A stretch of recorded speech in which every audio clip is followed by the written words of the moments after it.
Welcome to all student.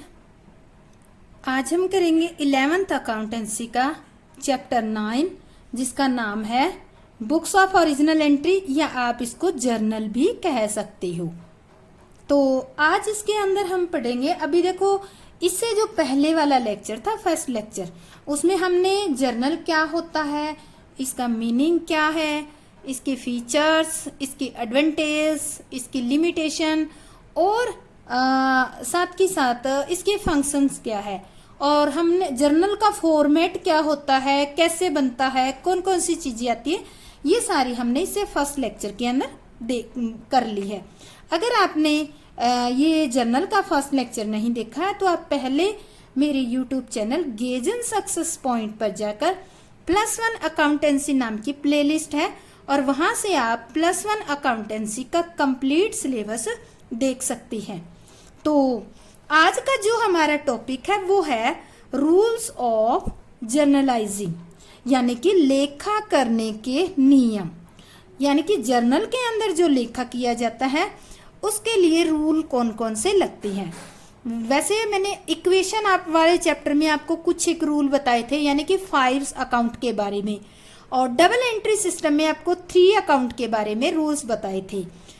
इस 3 accounts के साथ साथ कुछ आज हम और भी अकाउंट है उनके बारे में भी हम स्टडी करेंगे कि जर्नल में एंट्री करने के लिए कौन कौन से रूल की जरूरत होती है। इसको कहते हैं रूल्स ऑफ जर्नलाइजिंग, लेखा करने के नियम। तो हमारा फर्स्ट जो है लेखा करने के रूल कौन सा है। सबसे पहले अकाउंट जो होते हैं आपके 3 टाइप के होते हैं, 3 टाइप के अकाउंट होते हैं, जिसको मैं यहाँ लिख देती हूँ। टाइप्स ऑफ अकाउंट, आपको इजी हो जाएगा। टाइप्स ऑफ अकाउंट, नंबर 1 आपका आता है पर्सनल अकाउंट, नंबर 2 पे आपका आता है रियल अकाउंट और नंबर 3 पे आता है नॉमिनल अकाउंट। तो देखो वैसे तो टाइप्स ऑफ अकाउंट इसे जो पहले वाला चैप्टर है उसमें हमने बहुत अच्छे तरीके से किया है, फिर भी उस टाइम मैंने उस चैप्टर के अंदर आपको इनके रूल भी बताए थे। पर आज हम जर्नल वाला चैप्टर कर रहे हैं, इसलिए एंट्री करने के लिए आज मैं आपको फिर से इनके रूल याद रिवाइज करवाना चाहती हूँ कि जो पर्सनल अकाउंट, रियल अकाउंट और नॉमिनल अकाउंट है उनके रूल्स क्या क्या होते हैं। आज थोड़ा सा मैं ब्रीफ में ही बताऊंगी।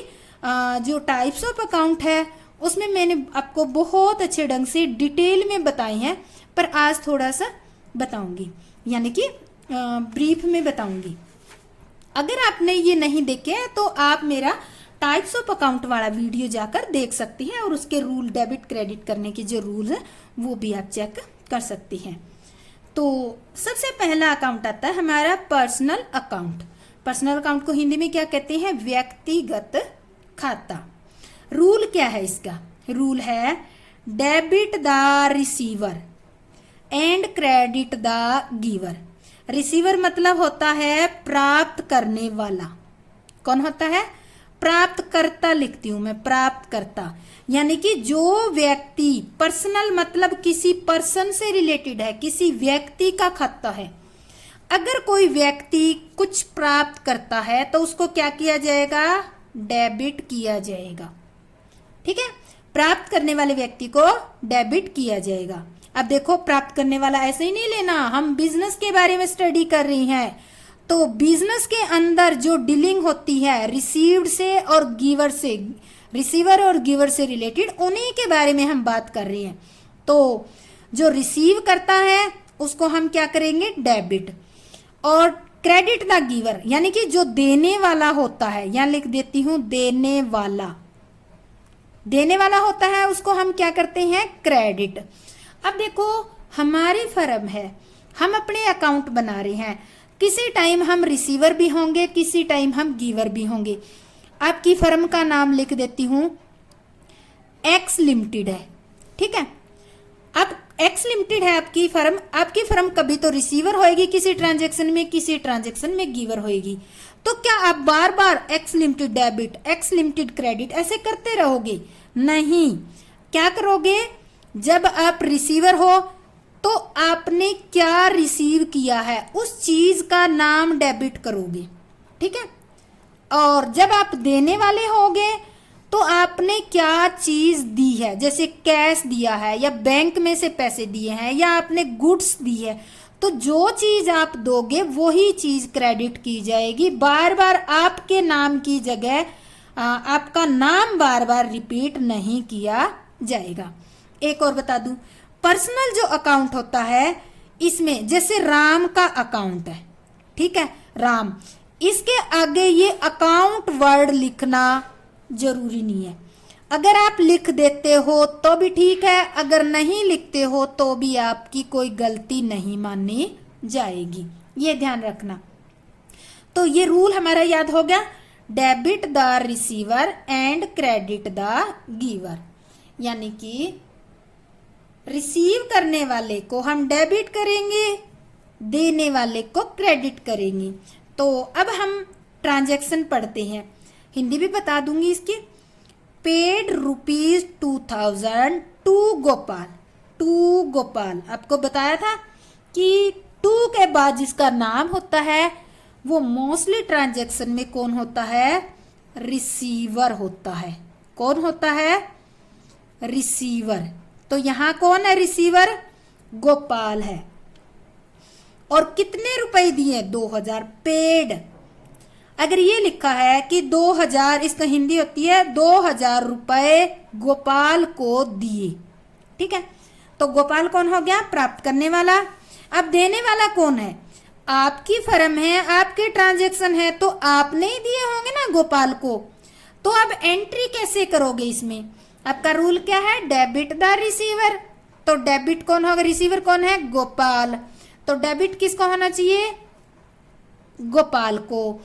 और क्रेडिट द गिवर, देने वाले कौन हो, आप, आपकी एक्स लिमिटेड कंपनी। तो क्या आप ऐसे लिखोगे 2x लिमिटेड कंपनी, नहीं, ऐसे नहीं लिखा जाएगा। उसकी जगह आपने क्या दी है, 2000 रुपए, रुपए मतलब कैश दिया है, तो 2 कैश लिखा जाएगा। तो अब एंट्री करते हैं, यहाँ डेट की जगह मैं क्या डाल देती हूँ, मेरे पास डेट नहीं है क्वेश्चन में, सीरियल नंबर है, नंबर 1, तो मैंने पहला सीरियल नंबर डाल दिया, ठीक है। अब हम एंट्री करेंगे, गोपाल को क्या करेंगे, इस तरह से डेबिट करेंगे। गोपाल, आपको बताया था अकाउंट लिखो तो ठीक है, ना लिखो तो भी कोई गलती नहीं है। अब डेबिट इसके सामने यहां दूर आकर लिखेंगे, ठीक है, ताकि आपकी कोई ट्रांजैक्शन इतनी लंबी हो तो भी ये डेबिट जो है इस ट्रांजैक्शन के साथ मिक्स ना हो। 2 कैश, आपने कैश पेड किया ना। अब देखो इसके एंट्री करने की एक खास बात और होती है, अगर मैं मान लेते हैं ये 2 कैश में यहां से उठा के लिख देती तो क्या होता, ऊपर नीचे में हमें पता ही नहीं चलता, दोनों सेम लेवल पे आ जाते, तो हम जल्दी से ये डिसाइड नहीं कर पाते कि डेबिट कौन सा क्रेडिट कौन सा है, ठीक है। इसलिए आपको इसकी एंट्री की डेकोरेशन करने के लिए ये मान के चलो कि जो डेबिट में आपने ट्रांजैक्शन लिख रखी है उसमें एक अक्षर के बराबर यहाँ क्रेडिट वाली लाइन में जगह छोड़नी है। उसके बाद आपको 2 कैश लिखना है, ठीक है। 2 कैश जो लिखा हुआ है ये आपको ट्रांजैक्शन को इजीली समझने के लिए दिया हुआ है, क्योंकि जो 2 कैश लिखा हुआ है वो डेबिट होने वाले खाते के डेबिट में आएगा। और ये जो इसकी जो राज है 2 क्यों लिखा जाता है, इसका लेजर में आपको डिटेल से पता चल जाएगा कि ये 2 क्यों लिखा है। ये हमारे लेजर में पोस्टिंग को इजी बनाने के लिए लिखा जाता है। कितने हजार रुपए थे, 2000 रुपए पे किए, तो हमने यहाँ लेजर फैलो में कुछ नहीं लिखोगे, आप खाली छोड़ोगे, हमारे पास कोई भी पेज नंबर नहीं है। ये तो हमें कॉलम बनाना होता है, पर इसमें लिखना कुछ नहीं होता। गोपाल 2000 रुपए हम क्या कर देंगे, डेबिट, सॉरी, यहाँ 2000 रुपए हमने डेबिट कर दिए। क्या आप क्रेडिट वाले कॉलम में लिखोगे, नहीं, तो मैं यहाँ डैश लगाती हूँ तुम्हें समझाने के लिए, आपको यहाँ बार बार डैश लगाने की जरूरत नहीं है। शुरू की कोई 5-7 एंट्री के अंदर आप डैश लगा सकते हो समझने के लिए। 2 कैश, 2 कैश के सामने क्या करेंगे, डेबिट में नहीं लिखना, ये क्रेडिट हो रही है, तो क्रेडिट में लिखेंगे 2000।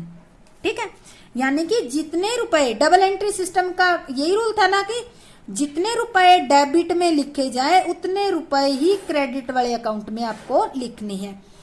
अब अभी जर्नल के अंदर हमने एक वर्ड पढ़ते आ रहे थे, नरेशन। नरेशन वो होती क्या है? वो नरेशन ये होती है जो यहाँ लिखी जाती है। अब ये जो ट्रांजैक्शन है, आप इस ट्रांजैक्शन को यहाँ लिख दो या फिर आप इसको छोटा करके लिख दो। अगर आपसे ये ट्रांजैक्शन छोटी नहीं है, ये तो केवल छोटी है ट्रांजैक्शन, आगे बड़ी बड़ी ट्रांजैक्शन आएगी। अगर वो आपसे छोटी नहीं होती है तो आप 2-3 लाइन में करके उसको पूरी को लिख दो, कोई गलती नहीं मानी जाएगी आपकी। तो मैं यहाँ लिखती हूँ कैश पेड टू गोपाल। ठीक है, मैंने यहां लिखा कैश पेड टू गोपाल। ऐसे भी लिख सकती थी पेड टू गोपाल, और या ऐसे भी लिख सकती थी paid cash paid, only 2 word भी लिख सकती थी। यानी कि आप इसको जितना चाहे छोटा करो, जितना चाहे बड़ा करो। ये स्पष्टीकरण का मतलब ये है कि इस एंट्री की Gopal account debit to cash account को ये डिटेल में बता रहा है कि ये 2000 रुपए जो है किसने दिए, किसको दिए। कैश पेड टू गोपाल, यानी कि नगद भुगतान किया है गोपाल को। बस ये समझाने के लिए ये नरेशन लिखी जाती है। इसका काम केवल स्पष्ट करना होता है कि ये एंट्री जो है इसको स्पष्ट करती है। अब क्या करोगे, आपकी पहली कंप्लीट होगी ट्रांजैक्शन। इसके बाद आप जो है अपने बुक के अंदर साफ सुथरा काम करने के लिए यहां तक, सॉरी मेरी आगे चली गई लाइन, यहां तक क्या करोगे, इसको लाइन लगा दोगे। आगे लाइन नहीं लगाओगे, ये मेरे गलती से चली गई है, आप नहीं लगाओगे लाइन। अब हम लेते हैं सेकंड, तो मैंने सेकंड सीरियल नंबर डाला। ठीक है, अब हम क्या करेंगे, पढ़ते हैं इसको ट्रांजैक्शन को। Cash received from Vinod ₹2000। Received किया है, कैश रिसीव्ड। रिसीव्ड कौन करेगा, आपकी फर्म है। कौन सी फर्म है आपकी, एक्स लिमिटेड। फ्रॉम, फ्रॉम मतलब से, विनोद से 2000 रुपए प्राप्त किए। तो अब यहाँ पर सबसे पहले तो ये देखो रिसीवर और गिवर कौन है। रिसीवर तो एक्स लिमिटेड कंपनी यानी कि आप ही हो, और गिवर कौन है, विनोद। तो अब आ जाता है रिसीवर को डेबिट किया जाता है। रिसीवर आप हो गए तो आप बार बार अपनी कंपनी का नाम नहीं लिखोगे। क्या लिखोगे, जो चीज आपने प्राप्त की है। चीज क्या प्राप्त किया आपने, 2000 रुपए कैश, 2000 कैश, तो कैश लिखेंगे। और किससे प्राप्त किए हैं, विनोद से। तो अब हम एंट्री करते हैं इसके अंदर। तो हम एंट्री करेंगे, यहां से स्टार्ट करेंगे। Cash account debit to Vinod. कितने रुपए, जितने डेबिट में है, 2-2000 बाई चांस ही आ गया। ये सेम डिजिट नहीं होती यहाँ पे, दोनों ट्रांजैक्शन में बाई चांस ही आ गया। ठीक है, तो ये एंट्री हम कर देंगे। अब नरेशन में क्या लिखेंगे, नरेशन में सीधा लिख सकते हो आप, छोटी करने चाहो तो आप सीधा लिख सकते हो कैश रिसीव्ड। बड़ी करना चाहो तो ये पूरी की पूरी लिख दो। फिर इसके नीचे हम क्या करेंगे, यहां तक लाइन लगा देंगे। तो इस तरह से हम इसमें जर्नल के अंदर, ये कौन सा है परफॉर्मा हमारा, जर्नल का है, ऊपर लिखना है आपको। ठीक है, जर्नल का जो परफॉर्मा बताया था ना पिछले लेक्चर के अंदर, उस परफॉर्मे में पर्टिकुलर में ये डिटेल दी जाती है। तो ये हमने कौन से अकाउंट के रूल के अकॉर्डिंग किया जर्नल में entry, personal account. Personal account का रूल हमने पहले पढ़ा, उस रूल के अकॉर्डिंग कुछ एक एग्जांपल लेकर हमने एंट्री की है। अब सेकंड नंबर का कौन सा अकाउंट आता है, रियल अकाउंट आता है हमारा। तो हम रियल अकाउंट की एंट्री करेंगे। अब रियल अकाउंट होता है क्या, रियल अकाउंट आपकी जो एसेट्स वगैरह होती है उनसे रिलेटेड होता है। तो इसकी देखो, इसका रूल क्या है, debit what's comes in and credit what's goes out. यानी कि कम्स इन मतलब होता है बिजनेस के अंदर आना। क्या होता है, बिजनेस के अंदर आना। गोज आउट मतलब होता है बिजनेस से बाहर जाना, ठीक है। रियल आ गया, रियल मतलब आपके बिजनेस से कोई चीज, रियल मतलब ऐसी कोई वस्तु है जिसको आप टच भी कर सकते हो, उसको देख भी सकते हो, उठा भी सकते हो, रख भी सकते हो, ऐसा कुछ है। या फिर आप ये कह सकते हो कि कोई भी एसेट्स लगा लो, कई एसेट्स होती है उठाई नहीं जाती, सॉरी, तो इसको हम टच कर सकते हैं, फील कर सकते हैं, ठीक है। मनी में मेजर कर सकते हैं, उन सब को हम क्या कहते हैं, रियल अकाउंट। अब देखो आता है डेबिट व्हाट्स कम्स इन, यानी कि ऐसी कोई वस्तु व्यवसाय के अंदर, बिजनेस के अंदर आएगी, कम्स इन, यहां तक लेना है, कम्स इन, तो उसको क्या किया जाएगा, डेबिट। और अगर कोई बाहर जाएगी, गोज आउट, तो उसको क्या किया जाना है, क्रेडिट। रूल समझ आ गया।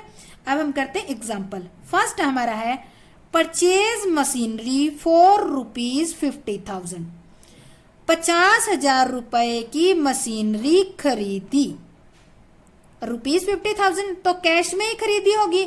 आपकी कंपनी का नाम क्या है, एक्स लिमिटेड है, ठीक है। अब देखो इस ट्रांजैक्शन को पढ़कर ये देखो आपके पास क्या चीज आई है और क्या चीज गई है। आई तो आपके पास है मशीनरी, ठीक है, ये क्या होगी, कम्स इन। गया क्या है, कैश, ये 50,000 रुपए ही क्या है, कैश। कैश क्या हो गया, गोज आउट, कैश हो गया आपका बाहर चला गया। तो अब इसके बेस पे हम एंट्री करेंगे, जो हमने रूल किया उसी के बेस पे।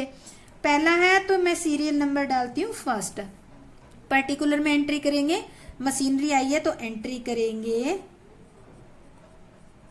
मशीनरी अकाउंट में डेबिट यही लिखूंगी, टू कैश अकाउंट। कितने रुपए की, 50,000 रुपए की, 50,000 डेबिट में कर दिए और यहाँ 50,000 क्रेडिट में होगी। अब देखो इस ट्रांजैक्शन के अकॉर्डिंग और इस जो हमारा रूल है इसके अकॉर्डिंग, यानी कि जो चीज बिजनेस में आई उसको डेबिट करना है। मशीनरी खरीदते हो तो मशीनरी बिजनेस में आती है तो उसको डेबिट कर देते हैं। मशीनरी के बदले आपने 50,000 रुपये कैश दिया है तो कैश हमारा बिजनेस से चला गया तो उसको हमने क्रेडिट कर दिया। अब इसकी नरेशन लिखते हैं। नरेशन जो लिखेंगे हम छोटी सी करके लिखेंगे, परचेज मशीनरी फॉर कैश। इसमें मैंने थोड़ा चेंज किया, यहाँ लिखा हुआ ना मशीनरी परचेज फॉर ₹50,000, मैंने क्या लिखा है, purchase machinery for cash, cash लिख दिया मैंने। बस आप इस तरह से चेंज कर सकते हो, उसको कोई दिक्कत नहीं है। पर हाँ इतना हो कि आपकी जो ये नरेशन लिखी गई है इससे आपकी ये एंट्री जो है ये बिल्कुल समझ आ जानी चाहिए। इतना करना आप, चाहे नरेशन को छोटा लिखो चाहे बड़ा लिखो, ये आपके ऊपर डिपेंड है। सेकंड नंबर की हमारी, सेकंड हम स्टडी करते, सोल्ड फर्नीचर फॉर ₹10,000। सोल्ड मतलब होता है बेचना, फर्नीचर बेचा, 10,000 रुपए का फर्नीचर बेचा। अब बेचने से क्या गया और क्या आया ये देखो, बेचा है फर्नीचर तो बिजनेस में से बाहर चला गया और आया क्या आपके पास, कैश आया है। यानी कि अगर हम देखते हैं तो फर्नीचर क्या हो गया आपका, कम हो गया, ठीक है, और कैश क्या हो गया आपका, बढ़ गया। आया है ना कैश, तो कैश इंक्रीज हो गया। तो रूल हमारा क्या था, जो चीज बिजनेस में आती है उसको डेबिट करना है, तो क्या आया आपके पास, कैश। तो एंट्री करेंगे कैश अकाउंट डेबिट टू, क्या गया आपके बिजनेस से, फर्नीचर, तो हम लिखेंगे टू फर्नीचर अकाउंट। कितने रुपए का है, 10,000 का है, तो डेबिट में 10,000 के नीचे लिख देंगे और क्रेडिट में हम लिखेंगे यहाँ पर 10,000 रुपए, ठीक है। अब देखो अब हम नरेशन लिखेंगे। अब नरेशन को हम लिख देंगे सोल्ड फर्नीचर फॉर कैश। आप किसी भी तरीके से लिख सकते हो, आप सीधा ये भी लिख सकते थे सोल्ड फर्नीचर फॉर ₹10,000, इस तरह से भी लिख सकते थे। तो ये एंट्री हमारी क्या होगी, कंप्लीट होगी। तो देखो जर्नल का है ना टोटल भी किया जाता है। जर्नल का टोटल करते हैं तो डेबिट और क्रेडिट का दोनों का बराबर आता है। मैं आपको ये पॉइंट भी बता देती हूँ। जैसे हम यहाँ टोटल कर रहे हैं इसका, ठीक है, 50 10 कितना हो गया, 60,000 हो गया, ठीक है, और ये भी कितना हो गया, 60,000 हो गया।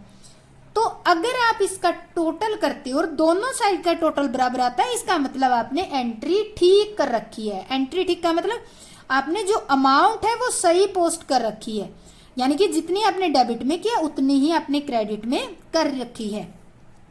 तो ये हमारा था रियल अकाउंट। अब हम करते हैं नॉमिनल अकाउंट के बारे में थोड़ा पढ़ते हैं। तो नॉमिनल अकाउंट होता क्या है, इसको हम हिंदी में कहते हैं नाम मात्र का खाता। नाम मात्र खाते, नाम मात्र खाता जहां भी आ जाता है उसमें दो खाते इंक्लूड होते हैं। एक तो होता है नंबर 1 होता है एक्सपेंसेस अकाउंट, ठीक है, और दूसरा हमारा होता है इनकम अकाउंट, ठीक है।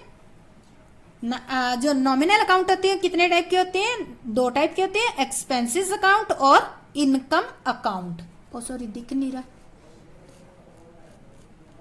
तो नॉमिनल अकाउंट हमारे कितने टाइप के होते हैं, 2 टाइप के होते हैं, expenses account and income account. तो अब देखो नॉमिनल अकाउंट का रूल पढ़ते हैं हम।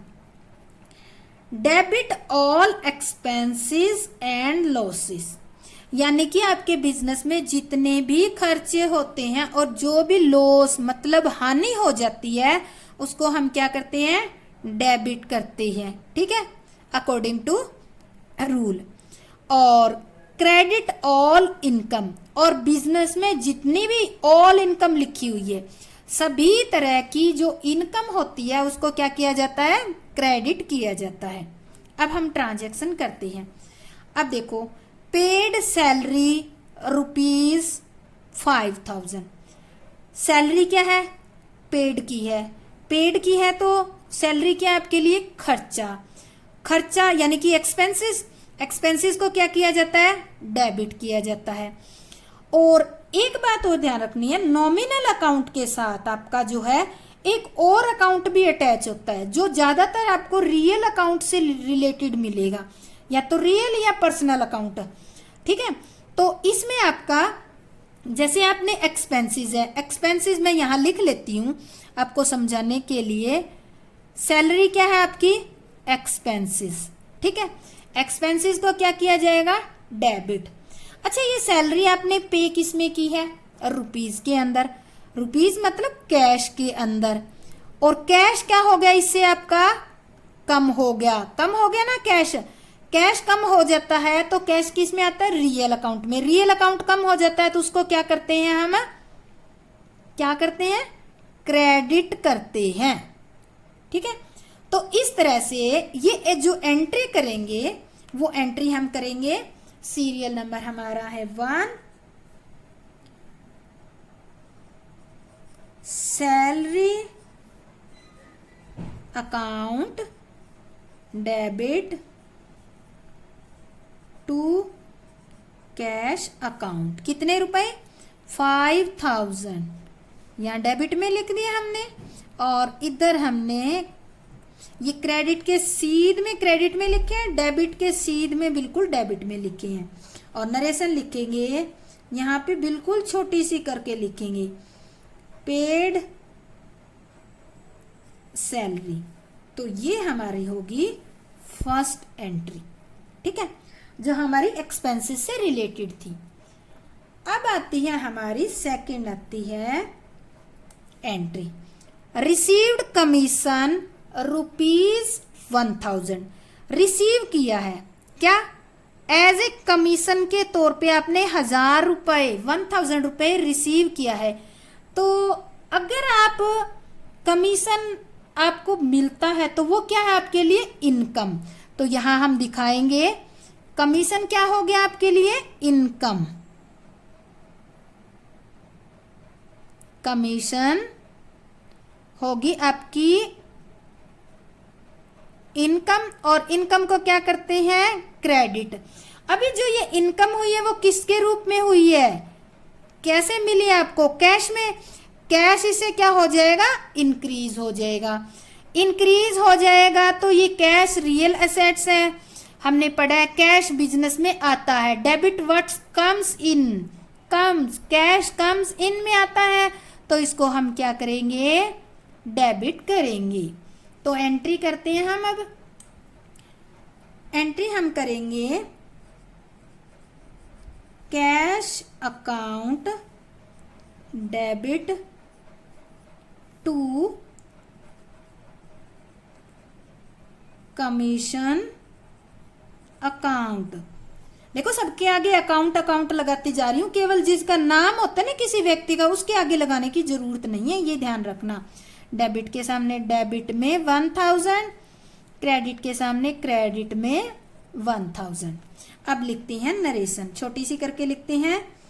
यहाँ लिखते हैं सीधा सा, ये 2 वर्ड है, ये उठा के लिख दो नरेशन में, रिसीव्ड कमीशन।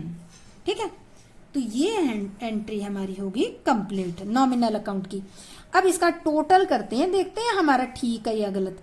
5 और 1 कितने हो गए, 5 और 1 6000, और यहाँ भी कितने हो गए 6000।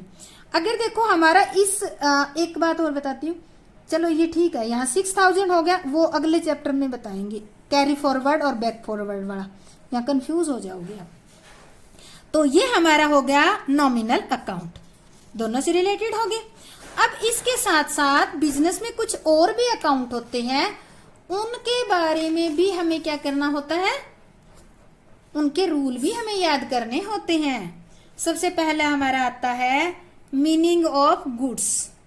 गुड्स क्या होती है, वैसे तो आपने मीनिंग ऑफ गुड्स जो है 2nd chapter basic accounting terms उसमें पढ़ चुके हो, तो फिर भी हम इसको बता देते हैं। कोई व्यापारी जिन वस्तुओं का व्यापार करता है तथा जिन्हें लाभ कमाने के उद्देश्य से खरीद कर आगे बेचता है उसे गुड्स या माल कहते हैं। ठीक है, आए समझ में। यानी कि कोई भी व्यापारी जिन वस्तुओं, क्या यहां देखिए ध्यान रखना, जिन वस्तुओं का क्या करता है, वो व्यापार करता है और जिन्हें लाभ कमाने के उद्देश्य से वो खरीद कर आगे बेचता है, केवल उन्हीं चीजों को या उन्हीं वस्तुओं को हम क्या कहेंगे, गुड्स या माल कहेंगे।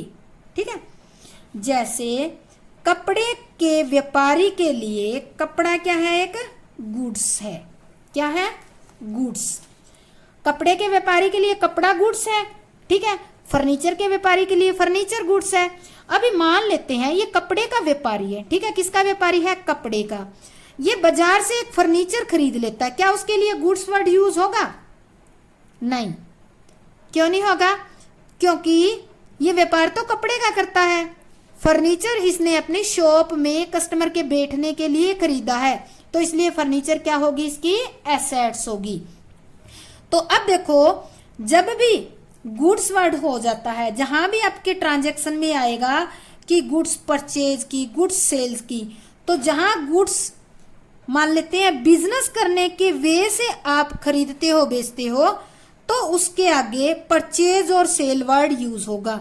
अगर आप फर्नीचर खरीदते हैं या कपड़े का व्यापारी, तो उस गुड्स के आगे परचेज और सेल वर्ड यूज नहीं होगा। फिर तो आपने क्या किया, एसेट्स खरीदी है तो रियल अकाउंट का रूल लागू हो जाएगा, फर्नीचर खरीदा है तो फर्नीचर अकाउंट डेबिट, कैश गया तो कैश क्रेडिट, ये एंट्री आप करोगे। ठीक है, अब इसके अलावा ये जो गुड्स से रिलेटेड होते हैं, ये 4 अकाउंट और होते हैं। कितने अकाउंट होते हैं, 4 अकाउंट। सबसे पहला आता है परचेज अकाउंट। परचेज वर्ड हमेशा और हमेशा किसके लिए यूज किया जाता है? गुड्स के लिए यूज किया जाता है। गुड्स क्या होती है? ऐसी वस्तु जिनका व्यापारी व्यापार करता है, किसके लिए? प्रॉफिट अर्न करने के लिए, और प्रॉफिट अर्न करने के पर्पज से वो खरीद कर आगे बेचता है। अगर ऐसे गुड्स है तो उसके लिए कौन सा वर्ड यूज किया जाएगा? परचेज अकाउंट वर्ड यूज किया जाएगा। अब आते हैं, क्रय खाता एक नाम मात्र मतलब नॉमिनल अकाउंट है। क्यों है नॉमिनल अकाउंट? क्योंकि जो हम परचेज करते हैं वो एक बिजनेस के लिए एक टाइप का खर्चा ही होता है, एक्सपेंसेस होता है। तो एक्सपेंसेस कित में आता है? नॉमिनल अकाउंट में आता है। ठीक है, तो रूल क्या है इसका?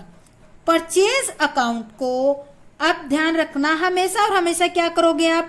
डेबिट ही करोगे। जब नॉमिनल अकाउंट का रूल आ गया, इसको परचेज को हमने एक्सपेंसेस मान लिया, तो क्या किया जाएगा? ये डेबिट किया जाएगा। ये जो है ना, यहाँ परचेज अकाउंट कौन से नेचर का है? नाम मात्र या नॉमिनल अकाउंट है। ये आपका कॉम्पिटिटिव एग्जाम का 1 मार्क्स का क्वेश्चन है। इसमें बहुत सारे 1 मार्क्स के क्वेश्चन आते हैं। तो रूल इसको क्या करेंगे? परचेज अकाउंट को हमेशा और हमेशा डेबिट किया जाएगा। अब आता है सेकंड नंबर पे परचेज रिटर्न अकाउंट, क्रय वापसी खाता। क्रय वापसी क्या होती है? यदि क्रय किए गए माल को वापस कर दिया जाए तो इसे परचेज रिटर्न या फिर रिटर्न आउटवर्ड कहते हैं। यानी कि आपने किसी कस्टमर से खरीदा था माल, ठीक है, और वो माल ऑर्डर के अकॉर्डिंग नहीं आया तो आपने उसको रिटर्न कर दिया। रिटर्न कर दिया तो वो आपके बिजनेस में से माल निकल कर कहाँ चला गया? बाहर। इस कारण से इसका नाम क्या रखा है? आउटवर्ड। आउट हो गया आपके बिजनेस से, तो इस कारण इसको रिटर्न आउटवर्ड भी कहते हैं। ये भी क्या है? एक नॉमिनल अकाउंट है। ठीक है, तो अब परचेज रिटर्न अकाउंट को क्या किया जाएगा? क्रेडिट किया जाएगा। अब देखो, नॉमिनल अकाउंट हो गया और रिटर्न क्या होगी अब? अरे आपके लिए फायदा हो गया, जो माल डैमेज था या फिर हम कहते हैं हमारे ऑर्डर के अकॉर्डिंग नहीं था, वो हमने वापिस कर दिया। वापिस कर दिया तो आपको बेनिफिट हो गया। बेनिफिट हो गया तो आप क्या करोगे? इस परचेज रिटर्न अकाउंट को हमेशा हमेशा के लिए क्या कर दोगे? क्रेडिट कर दोगे। थोड़ा सा लॉजिक लगा के सोचना इस ये जो अकाउंट है इनके बारे में। अकाउंट मुश्किल नहीं है, अकाउंट बहुत ही ईजी है। इसमें कुछ बारीक बारीक पॉइंट आते हैं छोटे छोटे, उन छोटे छोटे पॉइंट को अगर एक बार समझ लोगे तो ये समझो कि आप अकाउंट्स के मास्टर बन गए हो। ठीक है, तो ये हमारा हो गया परचेज अकाउंट और परचेज रिटर्न। अब थोड़ा सा रिवाइज करवा देती हूँ। परचेज को क्या किया जाता है? डेबिट। परचेज रिटर्न को क्या किया जाता है? क्रेडिट। तो जो परचेज को डेबिट करते हैं तो परचेज रिटर्न को अपोजिट हो जाता है, रिटर्न हो जाती है। ठीक है, अब नेक्स्ट हमारा आता है सेल्स अकाउंट। सेल्स अकाउंट क्या होता है? विक्रय खाता। यानी कि जो माल हमने हमारे कस्टमर को बेच दिया उसको हम क्या कहते हैं? विक्रय। और उसका जो अकाउंट बनाया जाता है उसको हम कहते हैं विक्रय खाता या सेल्स अकाउंट। ये अकाउंट भी कैसे नेचर का होता है? नॉमिनल नेचर का होता है। ठीक है, नॉमिनल नेचर मतलब आप कोई माल बेचते हो तो देखो आपके पास कुछ आएगा, कैश आएगा, पैसा आएगा, आपको फायदा हो रहा है, तो इस कारण से हम इस अकाउंट को क्या करेंगे? सेल्स अकाउंट को आप हमेशा हमेशा के लिए क्रेडिट करोगे। ठीक है, सेल्स अकाउंट को क्या करोगे? क्रेडिट करोगे। इसके बाद आता है सेल्स रिटर्न अकाउंट, जिसको हम विक्रय वापसी खाता कहते हैं। अब देखो, जैसे थोड़ी देर पहले हमने खरीदा हुआ माल वापस किया था ना, सेम उसी पर से हमने माल अपने कस्टमर को बेच दिया था। ठीक है, हमने माल पैक करके अपने कस्टमर को भेज भी दिया था, पर क्या हुआ? कुछ माल हमने या तो गड़बड़ भेज दिया होगा, या फिर ऑर्डर के अकॉर्डिंग नहीं था, या फिर डैमेज था। तो क्या आपको लगता है वो माल रख लेगा? नहीं रखेगा, वो आपको वापस भेज देगा। तो ऐसा अगर बेचा हुआ माल आपके पास आ जाए तो उसको हम कहते हैं सेल्स रिटर्न या विक्रय वापसी। और इसका अगर कोई हम अकाउंट बना लेते हैं तो उसको कहते हैं विक्रय वापसी खाता। तो इसकी थ्योरी पढ़ते हैं।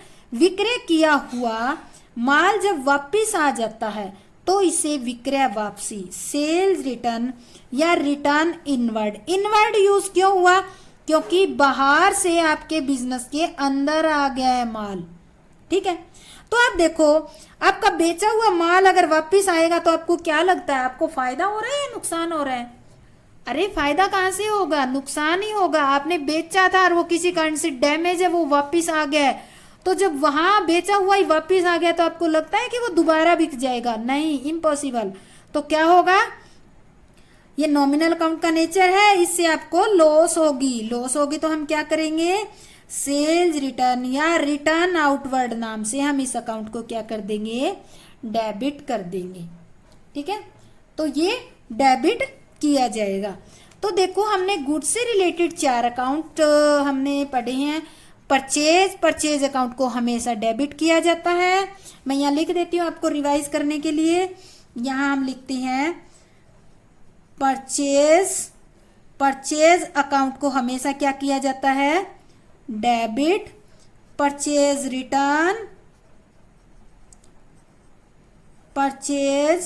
रिटर्न अकाउंट को क्या करते हैं, क्रेडिट। ठीक है, ये तो हो गया हमारा परचेज और परचेज रिटर्न। अब आता है सेल्स अकाउंट। सेल्स अकाउंट को क्या किया जाता है, क्रेडिट। और सेल्स